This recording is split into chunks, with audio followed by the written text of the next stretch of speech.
Hello' guys, কি খবৰ? আশা কৰিছোঁ সকলোৰে ভাল, মোৰতো ভালেই।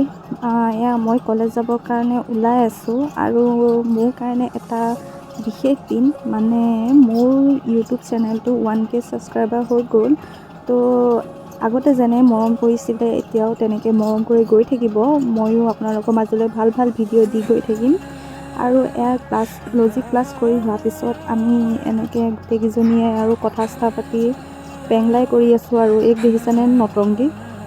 তাৰপিছত আমি এটা আম গোটেই 4জনীয়ে ভাগ কৰি খাইছোঁ আৰু আমটোৱে আমাক ধোকা দি দিলে। চাওকচোন, পুকীয়া আমটো মই আৰু ভালডোখৰকৈ খাইছোঁ, পুকীয়াডোখৰ সেয়া আৰু এয়া আমি আম চাম খাই লৈ এয়া দেখিছেনে একদম পটককৈ কিনো হ'ল, বৰষুণ আহিলে। এয়া বৰষুণ দি আছে। মই কলেজৰ পৰা আহি আকৌ ককাহঁতৰ ঘৰলৈ আহিলোঁ। আজি আমাৰ ককা বছৰিকা আৰু ভণ্টিয়ে সেয়া আম গুচাই আছে। আম চাম খাই আমি ধুনীয়াকৈ ভাত খাবলৈ ল'লোঁ। ভকতসকলে খাই হৈ গ'ল। তাৰপিছত আমি এয়া খাবলৈ বহিছোঁ।